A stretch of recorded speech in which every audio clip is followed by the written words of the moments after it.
Jenis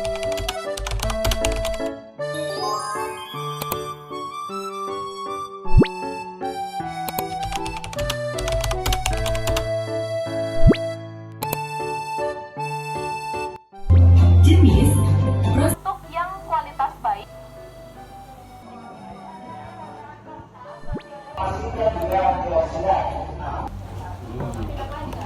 Halo guys, kita sekarang lagi ada di Secret Garden Village. Sekarang kita mau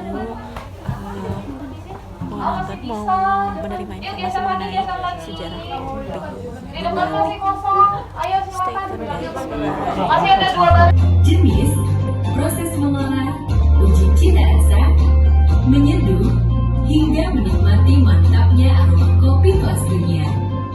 Di antaranya kopi Bali, Aceh Gayo, Mandailing, Lampung, Jawa, Toraja, Flores, dan Papua, serta kopi luwak yang unik.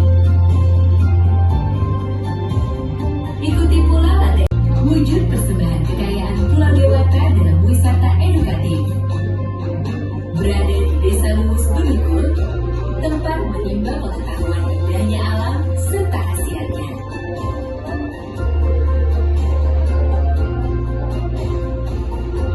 Oma Herboris, rumah syarat pengetahuan bahan-bahan alami untuk perawatan kecantikan, mulai dari sejarah, proses olah, hingga mencoba langsung manfaat dan khasiatnya. Dalam Soap Baking Class, alami sendiri bagaimana salah satu perawatan kecantikan dibuat. Jumlah banyak, jadi pakainya sudah berupa mesin. Di sini juga ada beberapa koleksi teko atau mungkin nyebutnya ketel, ada yang bilang ceret juga. Ini bisa digunakan untuk memanaskan air untuk menyeduh kopi ataupun untuk menyimpan cairan kopi agar tetap hangat. Kemudian setelah itu kami juga ada di sini namanya ibrik atau cespa. Ini penggunaannya untuk membuat Turkish coffee atau kopi metode Turki. Kalau ada yang pernah lihat, biasanya masaknya dengan menggunakan pasir panas. Jadi nanti kopinya digodok di dalam sini, terus masaknya pakai pasir panas. Hasil kopi yang didapatkan itu biasanya rasanya ada rasa smoky atau agak sedikit gurih-gurih asapnya gitu ya. Bukan gurih-gurih nyoy ya, gurih-gurih asap gitu ya. Kemudian ada juga di sini grinder atau alat giling kopi. Biasanya yang saya pegang ini dimiliki oleh coffee lover atau pecinta kopi, karena mereka lebih suka beli kopi itu berupa biji yang sudah disangrai. Terus setiap mereka mau seduh, mau minum, baru mereka haluskan. Cara pakainya ini gampang banget. Nanti tuasnya yang paling ini nanti dimasukin dari sini, dari dalam sini. Terus habis itu diputar aja tuasnya. Kemudian hasilnya muncul satu kotak kecil ini aja. Jadi pas banget untuk 1 atau 2 kali seduh biasanya ya. Kalau pengen yang lebih pekat lagi bisa full segini dipakai sendiri. Kemudian kalau untuk yang dalam skala besar ada di sebelah belakangnya adik-adik, mungkin kalau kelihatan ya. Kayak gini sih contohnya beberapa. Ini ada satu doang di sini. Kalau di situ ada beberapa. Yang kedua, untuk alat giling kenapa nggak dipakai lagi? Itu adalah karena saat menggiling dengan menggunakan alat manual, tingkat kehalusan serbuk kopi yang didapat itu biasanya masih agak kasar. Sementara untuk orang Indonesia sukanya kopi rumahan atau kopi tubruk gitu yang langsung diseduh. Nah itu kan biasanya tingkat kehalusan serbuk kopinya hampir sama kayak tepung gitu ya, halus banget yang kita biasa beli di warung atau di pasar. Nggak bisa didapat hasilnya dengan alat giling ini. Kalaupun mau dipaksa habis digiling, nanti harus ditumbuk lagi pakai alu lumpang ini. Terus habis itu diayak lagi atau disaring lagi baru bisa dapat hasil yang halus. Jadi 2-3 kali kerja sehingga agak kurang efektif dan efisien. Arabica adalah kopi yang memiliki cita rasa asam gitu ya. Jadi pahit dan asam. Nah, kamu bisa sebenarnya tapi nggak bilang ya. Oke, pahit dan asam. Tapi kalau mau membedakan dari bentuk biji kopinya kita juga bisa. Biji kopi robusta cenderung lebih bulat bentuknya, sementara untuk kopi arabica lebih oval untuk biji kopinya. Coba saya cari untuk kalian sebagai perbandingan aja nanti ya. Nah ini untuk yang robusta, boleh tolong dibantu tangannya?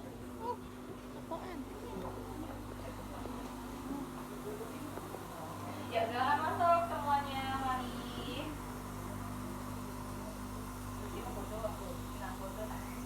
Yuk agak masuk lagi, yuk agak lebih dekat lagi. Dimaklumi ya agak sedikit panas di sini. Jadi beginilah pabrik. Oke, baik, selamat datang adik-adik. Ini adalah areal roasting and packaging atau sangrai dan pengemasan dari Black Eye Coffee. Untuk hari ini kami sudah ada sangrai. Kalau dilihat dari warnanya yang sangat hitam, ini adalah kopi Robusta yang rasanya pahit tadi. Sementara untuk kopi Arabica, biasanya disangrainya tidak sampai segelap ini.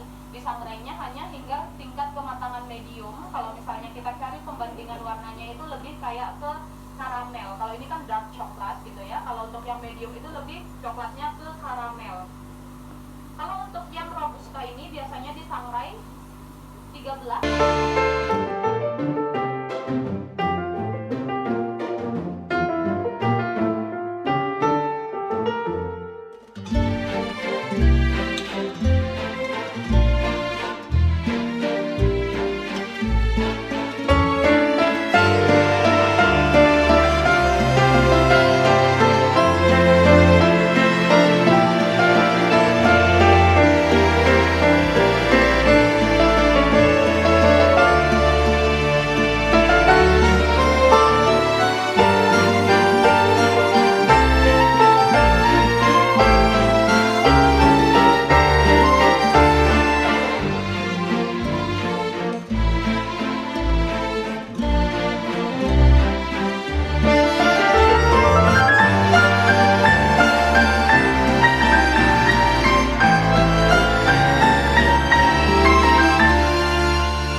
Magnesium ini bisa membantu untuk mengurangi rasa lelah setelah beraktivitas.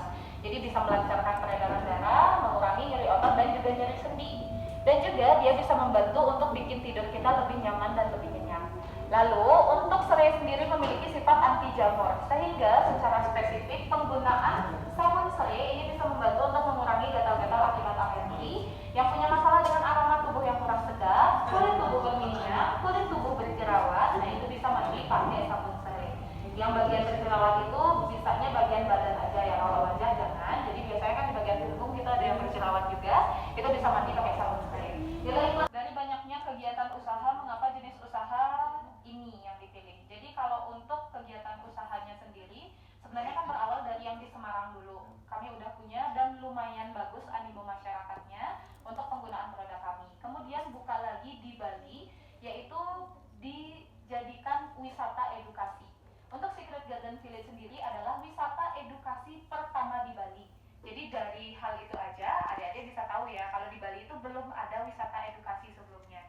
Jadi akhirnya kami jadi pelopor wisata edukasi. Karena beberapa saya lihat kan banyak juga nih kayak adik-adik itu study tour. Kan study tour gitu ya, nggak cuma tour, nggak cuma jalan-jalan aja. Jadi perlu juga adanya kunjungan ke industri gitu ya. Jadi kami memfasilitasi untuk yang akan melakukan perjalanan study tour atau wisata edukasi itu sendiri. Jadi karena sebelumnya belum ada wisata edukasi selain Secret Garden Village, kami menjadi pelopornya. Jadi kami lihat ada chance atau ada kesempatan di sana. Oke, pertanyaan pertama dijawab. Bagaimana potensi pemasaran saat ini? Apakah ramai atau sepi? Kalau untuk pariwisata sendiri, ini kan masuknya ke ranah pariwisata gitu ya.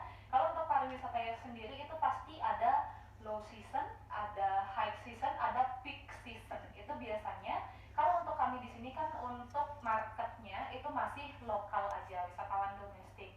Kalau untuk yang jalan-jalan, kalau untuk yang makan itu biasanya mancanegara juga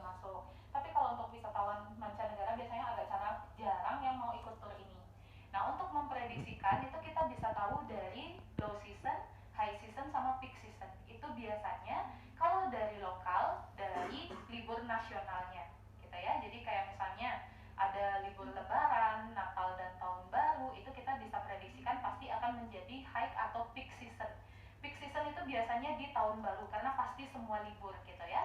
Kalau untuk lebaran kadang di Bali gitu nggak semua libur. Jadi yang libur itu hanya yang merayakan aja. Kemudian kayak yang nyepi gitu kan pasti bakal tutup. Jadi itu bakal jadi low season. Kayak gitu sih. Kalau memang di sini juga salah satunya kami wisata edukasi. Jadi yang menjadi high season atau peak season. Tahu high season sama peak season ya? Yang kunjungannya lumayan tinggi dan tinggi banget itu adalah biasanya saat kalender pendidikan itu adalah mengharuskan mereka study tour. Jadi itu pasti tinggi banget. Sama kayak adik-adik kan datangnya langsung sekalian hampir 300 orang kayak gitu ya. Kemudian yang ketiga, bagaimana hasil yang diperoleh dari hasil usaha Bapak atau Ibu lakukan. Nah, kalau untuk di sini kami kan menjualnya produk yang sebenarnya kalau dibilang primer juga enggak, tapi lebih ke produk sekunder juga enggak sebenarnya, tersier gitu ya. Jadi tambahan. Jadi kan nggak harus tiap hari pakai skincare gitu ya. Kalaupun nggak pakai skincare nggak bisa lanjutin hidup nggak gitu kan. Jadi ini adalah produk yang kami pasarkan itu adalah produk tersier. Tapi kebetulan sekarang trennya adalah untuk berskincare atau pakai skincare, seenggaknya pakai parfum lah minimal gitu ya, pakai sabun, pakai parfum. Jadi di sini yang pasti dipakai setiap hari itu kan sabun. Jadi tetap ada aja yang beli ke sini sehingga kami untuk penjualan atau hasil yang kami dapat itu masih bisa untuk melanjutkan bisnis kami. Jadi belum sampai di tahap stagnan yang nggak dapat pelanggan sama sekali sehingga mengharuskan perusahaan kami untuk tutup atau bangkrut gitu, belum sih. Jadi untuk sekarang masih berjalan dengan baik ya perusahaannya ya. Kalau boleh tahu berapa pendapatan per harinya? Kebetulan kalau pendapatan apalagi angka itu confidential ya, sifatnya confidential, itu adalah rahasia perusahaan. Jadi nggak bisa di-share, bisa dibuat aja mungkin kalau sedang high season berarti penjualannya lebih tinggi, kalau sedang low season penjualannya lebih sedikit, gitu aja.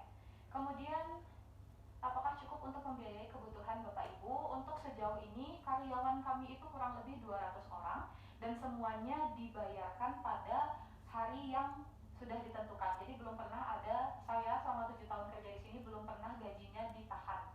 Misalnya dibayarkan sebulannya lagi, kayak gitu belum pernah. Jadi menurut saya sih keuangannya masih lancar ya. Kemudian apa kendala yang dihadapi Bapak atau Ibu dari menjalankan usaha tersebut? Kalau untuk kendalanya sendiri di sini lebih ke sekarang sudah ada beberapa pilihan wisata edukasi yang lain. Kalau dulu itu kami aja yang ada di sini, sehingga biasanya anak TK, SD, SMP, SMA, kuliah semuanya datang ke sini. Tapi sekarang udah ada pilihan lain, misalnya tempat wisata edukasi coklat. Jadi mungkin kalau untuk anak PAUD, anak TK, anak SD lebih cocok ke tempat pembuatan coklat. Dijelasin tentang kopi, dijelasin tentang pembuatan sabun kayak mesin tadi, mungkin belum masuk ke mereka gitu ya. Jadi sekarang bagaimana caranya agar kami tetap eksis, jadi tetap bisa juga menyesuaikan dengan market. Kalau misalnya marketnya anak TK, gimana caranya kita approach mereka biar tetap masuk penjelasan kita ke